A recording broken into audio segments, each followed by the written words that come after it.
Welcome. Today is Friday, October the 13th. Friday the 13th, y'all, 2023. Today is another episode of Real Estate, Real Life, Real Talk, and Real Life with your host, Damon the Agent. I'd like to thank you all for joining me today. And, I always like to begin my segments with what's going on in the wonderful world of real estate. So today, I'm actually going to touch on, I had a conversation this week with an agent, and they were basically asking me, like, how am I able to generate business? It's slow for them. They're talking about the interest rate, and they were just asking me a lot of questions about myself as far as, like, my longevity in the business. I've been doing this for 18 years. So I just explained to them that, first of all, anybody who knows me or see a lot of my advertisement or my work knows that I always go by everything I touch turns to sold. And I explained to this person that that's not just a slogan for me. That is a lifestyle. Everything I touch turns to sold. Whatever you do in life, whether it's real estate, whether it's doing any entrepreneurship, you have to understand that a lot of your business begins and ends in your mind. It starts there. If you can believe it, you can achieve it. Whatever you want to do. So a lot of it has to do with you individually. That's why sometimes when people always say, I'm going to try real estate to see how I do. And my response to the majority of the people is real estate is going to try you, because it's not as easy as they make it seem on HGTV. It's not as easy as people who are holding a soul sign may make it seem. You have to have grind, gut, and knowledge and experience and know-how to navigate throughout transactions. There are plenty of people who have become real estate agents, but many of them are no longer. And I'm not going to say many of them, but some of them are no longer real estate agents who started. People know, everyone knows a real estate agent. People know people who started, their cousins, their aunts, their uncles. I had one person one time say, oh, my uncle was a real estate agent, and he said this, that, da, da, da, da. And I said, the key word you said was. Why isn't your uncle a real estate agent now? And it was like, well, he decided to get a job. So I said, that means he wasn't selling anything. So if he was still selling, he would still be an agent. Trust and believe, because there's a cost associated with being a real estate agent. People don't understand that. Just like a lot of times people are able to see houses on websites such as Zillow, such as Redfin. You're able to see those houses, but real estate agents are the ones who fund those houses to be on there. They're the ones who actually get the listings. They're the ones who have to pay for their, quarterly dues to the MLS. And then what happens is Zillow and all these companies have a big agreement with the boards as far as being able to pull those houses from the MLS and put it on their websites. That's why you can go on Zillow and you can see houses all throughout the whole country, and the same thing with Redfin. But they don't own majority of those houses you see there. That's why if you look at the lower left or lower right, you always see courtesy of, and it always have the real estate company name, because they're just paying the boards to, in order to, pull those houses and stuff. But what I'm sharing is basically that whatever you do in life, there is a mindset that you must have when doing things in order to achieve your goal. Nothing is going to be given to you. Like in this world, so many people want things to come easily. That's why when the Powerball gets real big, everybody goes play, and some people play every single day because everybody's trying to get that, that quick fix, that quick success and everything. But reality is hard work pays off. And a lot of times when you do what you put out there, you get back. So I say that to say that, everything I touch turns to soul is true. Anybody can tell you that's been a client of mine. And if you read some of the reviews, you will basically see that, I'm a little different when it pertains to most agents. On top of me being very knowledgeable, on top of me having some expertise, on top of me, having the grit and grind, to fight for my clients. There are some things that I do that's a little different, and I won't share because there, some agents may be looking and they, oh, what is he doing and stuff. But my clients who go through transactions with me, they see the work that I put in, and that's why I always get the results that I get. I've been doing this for 18 years, thank God. gotta always thank God because He's the reason why I continue to shine. He's the reason why I continue to be successful. Um, but at the same time, like I said, there are things that I do as well that separate me from a lot of other people as well. So I just say that to say that, what you put out there, you shall get back. And you have to really want certain things in life because nothing's going to be given to you. So let me go on to the next thing. The next thing is basically, you know, I'm going to talk about this. There's been some questions also in reference to new construction, and I'm going to touch base briefly on new construction. I had someone ask me about, buying a new construction and the EMD process. Now, here's the thing about most new constructions. When anyone goes into a new construction, what you have to understand is that person that you see that's sitting there, the salesperson, they work for the builder.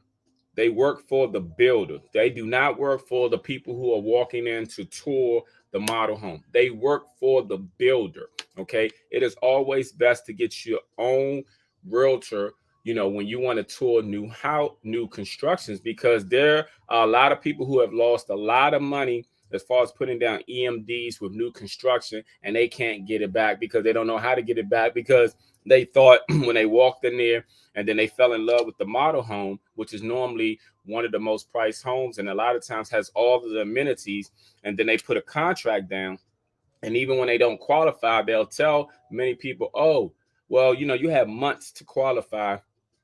Fill out the application, put this earnest money down, and then you have months to get approved. Then what happens is if people don't get approved in those months and they're trying to bail out, then they're not going to be able to bail out because they didn't put the EMD down, and now they have the money. So I say that to say is you have to be mindful when going into new construction, because again, those salespeople there, they represent the builder. They don't represent the buyers who are walking in. They'll write the contract up and do all those things, but they do not represent the buyers. And there are certain things that go on with new construction. First of all, most new constructions prefer that the buyers who put down a contract also put 5% down in most cases. 5%. So if it's 500,000, they're going to want you to put 25,000, even if you are a VA buyer, and with VA loans, there is no down payment. So they still want the 5% because that locks you into the contract, and you 9 times out of 10 can't bail out. So here's the thing: even though you have a proposed settlement date on those contracts, if those dates do not occur due to the builder, they want you to adjust for them. But if you can't make settlement on a proposed date for whatever reason, they're going to penalize you. So a lot of times, if you don't read the contract thoroughly, if you don't understand what you're reading, and if you don't have good representation, sometimes you can end up losing your EMD. And like I said, it's not hundreds of dollars, it's thousands of dollars. So please keep that in mind when dealing with new construction. My advice would be to always take a real estate professional, especially one who is experienced with new construction. Because just because you're walking in with a realtor doesn't necessarily mean that they're experienced. They're just going in there with you, and the builders and everyone are writing up the contract. But you have to be properly advised, properly guided in order to know what to do in reference to if you do need to get out of putting the contract because of whatever reason. I had a buyer. We did new construction, and it was unheard of, but I got her. I got her only to put like $5 down, and they accepted the contract. So I had a long conversation with the project manager. And when there's a will, there's a way. And like I mentioned before, there's certain things that I do that certain people can't do. And I'm just going to be honest. You have to know what to say, when to say, and who to say stuff to. If you don't, then sometimes that can cost people thousands of dollars. I believe in with my clients, saving them thousands of dollars.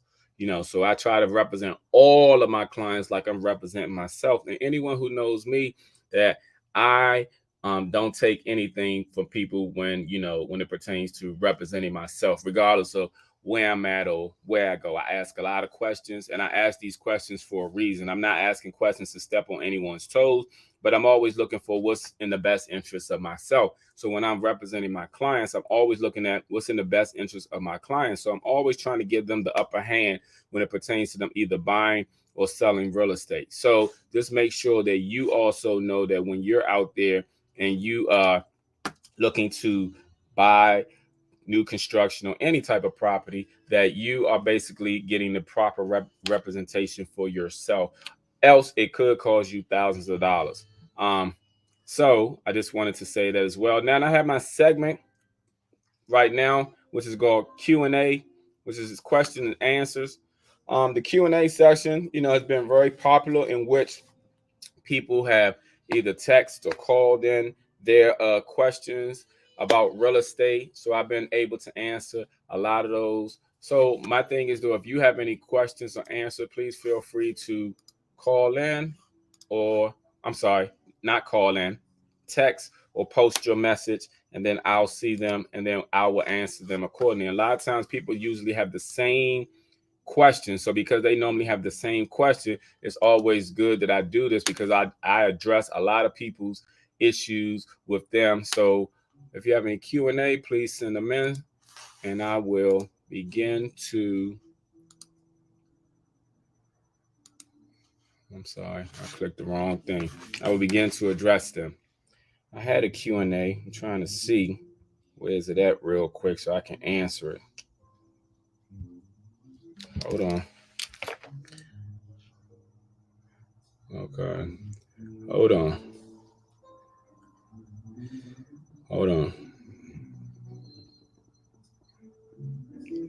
All right. If you have any Q&A questions and answers, please feel free to ask at any time. Let me see what the Q&A that I got. Got to go to my question and answers real quick. Hold on. All right, here we go.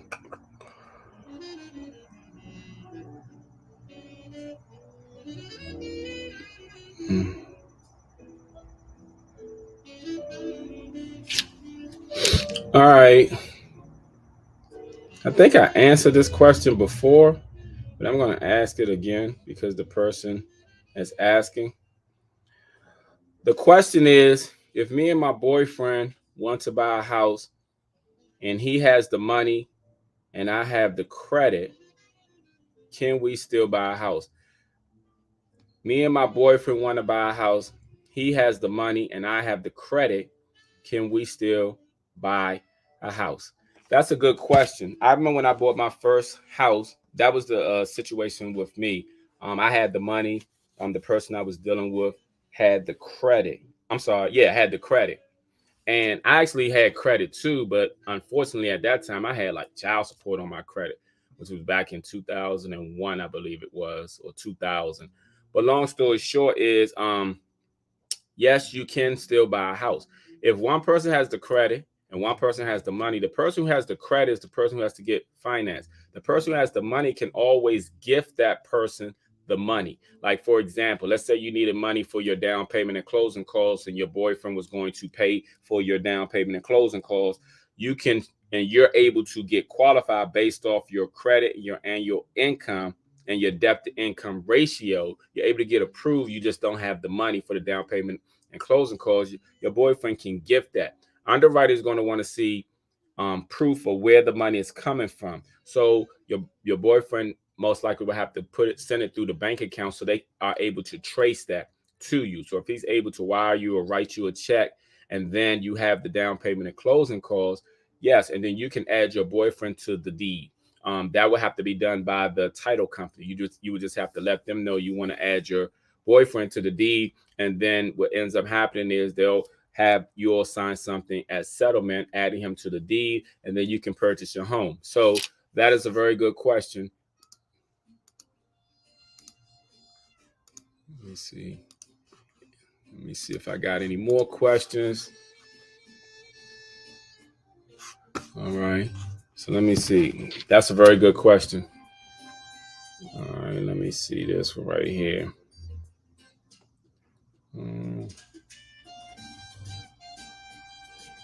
Okay, this is a redundant question. Well, it's a question that's been asked a lot of times about the interest rate. When will the interest rate go down? No one knows. Um, no one knows. It's just like when will person's salary increase? No one knows. The interest rate again does not deter people from buying. It only slows people down. Um, Back many years ago, the interest rate was 22%. People were still buying houses. Of course, the houses were lower then, but here's the thing. Nowadays, what people fail to realize that even when the interest rate is low, the interest rate, whatever it is, doesn't necessarily apply to you. It's still based off your credit. So your credit plays a huge role when it pertains to what your interest rate is going to be. But while people are waiting for the interest rate are going to go down, if houses are continuously going up and you're waiting for interest rate to go down, by the time interest rate go down, the prices will be substantially higher. That means your mortgage payment will actually be higher. So the best thing to do is right now when you're looking at interest rates is basically to see if you're actually able to afford the monthly payment. And if you are able to afford the monthly payment, purchase the home now and then refinance later. It is always best to buy real estate and then wait. It's not best to wait and then buy real estate because when you wait, you always regret it later on.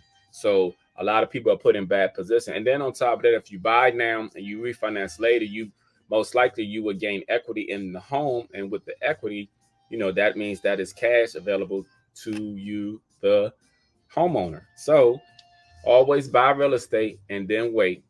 Don't wait and then buy real estate because the interest rate is not the only determining factor of buying real estate. The price of the home is as well too. That's why I said if a person wait for the interest rate to go down and the price of houses are the same or go up, you're going to end up paying more later on. So, and what people don't understand is 2 years ago when interest rate went down, that was historically low. Historically low means it only comes around once in a lifetime. So if they're still waiting on that, then they're going to be waiting the rest of their life. But people buy what they want to buy. Trust and believe. People buy what they want to buy. They spend money, thousands of dollars on clothes, $1,000 on trips and everything, thousands of dollars eating out. So, sometimes it's all about priority. That's all it basically is. It's all about priority. So I have one more question that just came in. And then after I take that question, I am going into another segment of mine. Okay. All right. This question says, how can I become a real estate agent? How can I become a real estate agent? That's a very good question. It's simple. To become a real estate agent, you basically have to take the real estate class. And then once you take the class, and this is what people fail to realize, when you take the real estate class, Alexa, put the volume on 1. When you take the real estate class, what you have to take into consideration is you must pass the class. It's not just a class you go sit in and everything. You have to actually pass the class. If you don't pass the class, then you're going to have to pay to take that class again. So you must pass the class with, I believe, now I took this like over 18 years ago. I believe it's 70%. You got to pass the class and you got to get 75% on the final test in the class, if I recall correctly. And then after you do all that, you have to actually go take the exam, pass the exam. Once you pass the exam to get your real estate license, you have to get affiliated with a brokerage. You get affiliated with a brokerage because they want to make sure that they hold all real estate agents accountable. So that's why you have to get affiliated with a brokerage. There are many brokers out here. I always say shop around. If you need help shopping around, ask me questions. I'll be glad to direct you. I've been with several brokers since I got into real estate. I was with Remax the longest, nearly 10 years with Remax. I'm currently with Keller Williams. I've been with Keller Williams a little over 3 years.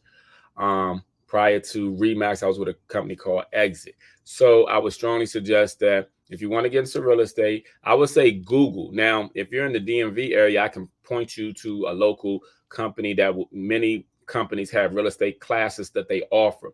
You take the class, you pass the class, then you have to take the test, pass the test, then you have to get affiliated with a brokerage. You don't necessarily have to get affiliated with the brokers that you take the class at. Okay, I'm just going to let you know that you don't have to get affiliated with the brokers that you take the class at, but you do have to get affiliated.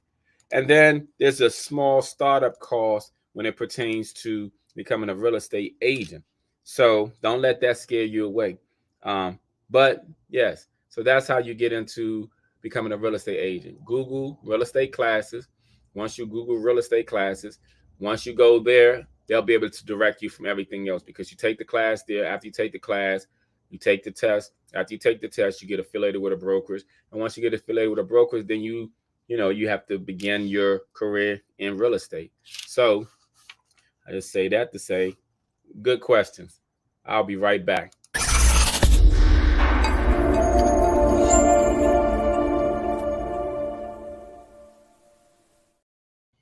Okay, so my next topic is presence versus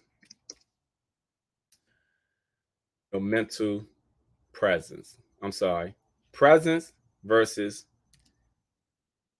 what I got. Presence versus appearance.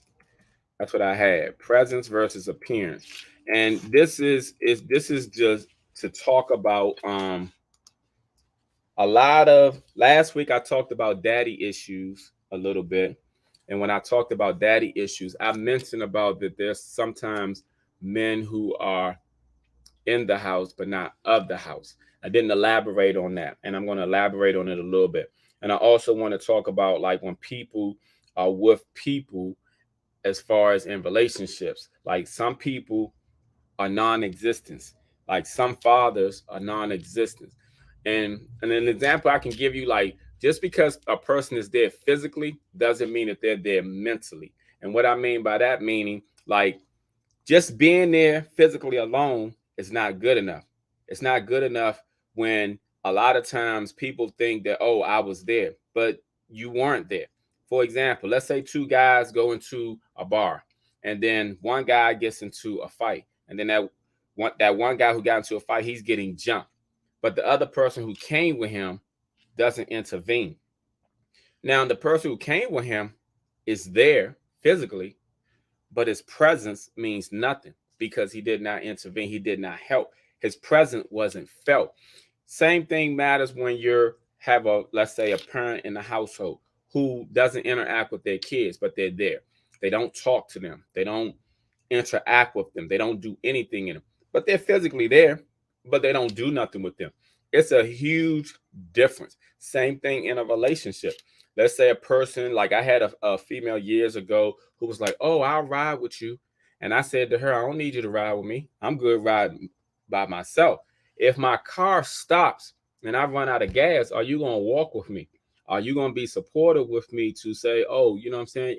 Yeah, the next gas station is 5 miles. You can do it.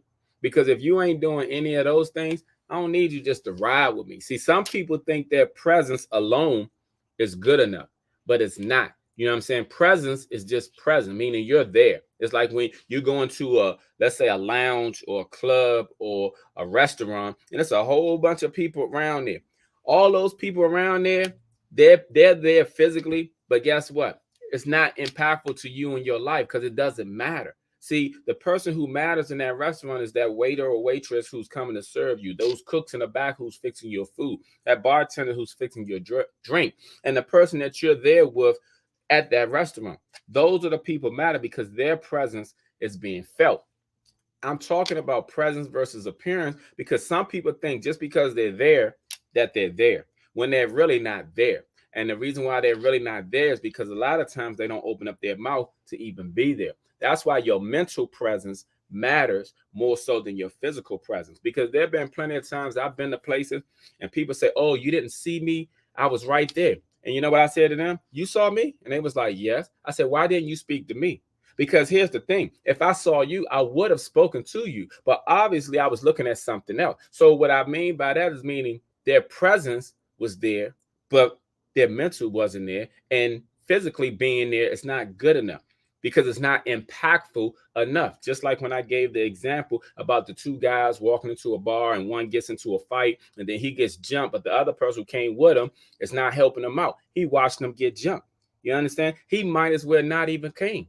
And the same thing occurs in relationships. Some people think that, oh, I'm there. You know what I'm saying? No, you're there physically, but you're not there mentally. You're not there when someone needs you. You know what I'm saying? Because being there physically alone is not good enough. It's like you're invisible. who knows you're there really for real? Because if you don't say certain things or conversate with a person, you're not there. So just because you're there physically don't mean that you're there, because it's not impactful. See, presence are meant to be felt around those that you care about, those that, you know what I'm saying, that you love, family members. Just like with fathers, your presence is meant to be felt when you have kids and you're around your kids. You can't just come to your kids' games and you don't encourage your kid. You can't just be in the stands and you don't cheer for your kid. Because trust and believe, when your kid get the moment, they're gonna peep up at you in the stands as your parents, as your father. And they're gonna look. And if they see you looking away, or you're looking in the phone, or you miss their plays and stuff, your presence is really doesn't matter at that point, because it wasn't focused on what was really important. See, the importance comes to those you love. You know what I'm saying? You showing it. Your presence is felt by you show your words, your actions. Present, being physically present alone, it matters, but it really doesn't matter when it's not felt, because all it says to a person is you're here, but you really don't care. Why are you even here?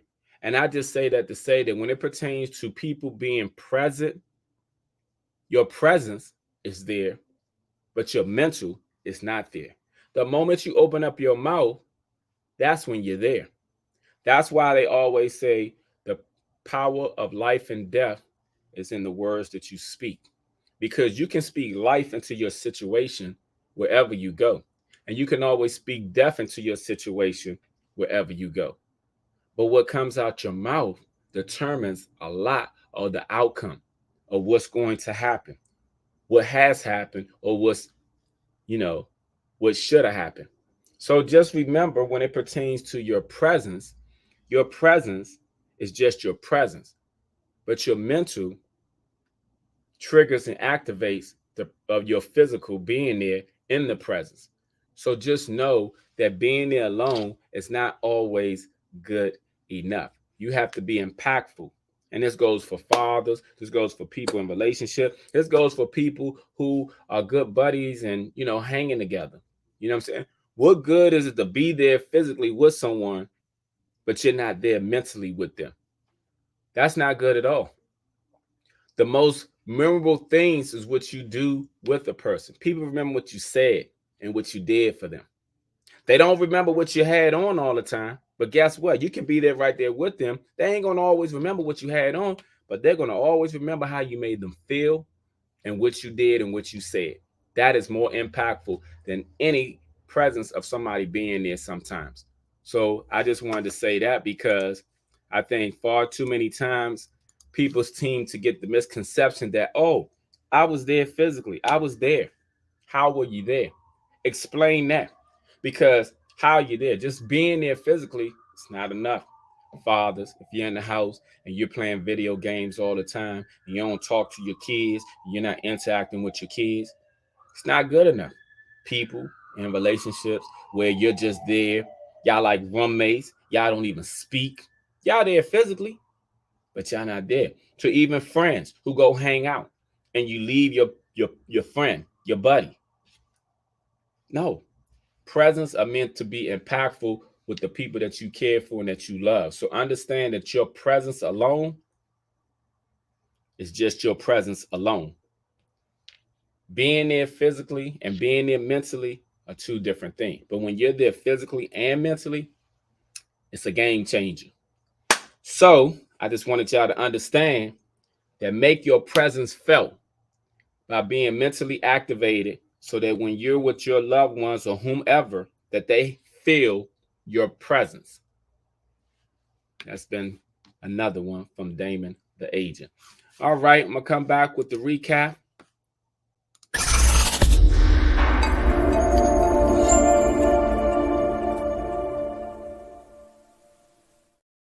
All right, the recap of the day is everything I touch turns to soul. It is not a slogan. It is my lifestyle. It's how I've always done business. It's why I'm able to sell. It's a difference between me and the average realtor, because I'm not the average realtor. That's why a lot of times when I sell properties, people are like, oh, you're not going to sell it for that amount. Guess what? Most of the time, I sell it for over. You know, might seem a little cocky, but guess what? That's what gets me. That's what gives me the results that I get. Everything I touch turns to sold. If I touch you, consider yourself sold. And then also with your presence versus your physical appearance, your mental presence needs to always be in the game, whether it's with your kids, whether it's with your spouse, whether it's with your friends. Just being beside them or around them is not impactful or good enough. And I'm just going to say that because all of us have been around people who was there in the room with us, but we didn't even know they were in the room with us. Or they were there in the room with us, but we didn't even speak to them, even though they was in the room with us. So it didn't mean anything. And that because until you open up your mouth, until you engage in conversation, until you make your presence felt, you're just there. People can say, "Oh, I seen you. I saw you. I saw you too." Or I didn't see you at all. Because guess what? Physically you were there, but mentally you weren't there because you didn't open up your mouth. So I want to thank you all for joining me today on Real Estate, Real Life, Real Talk, and Real Live with Damon the Agent. Come to you each and every Friday. And today is Friday the 13th. Be careful out there, y'all. Be safe. Enjoy your weekend. And I thank you all for coming to see me again and see you next week.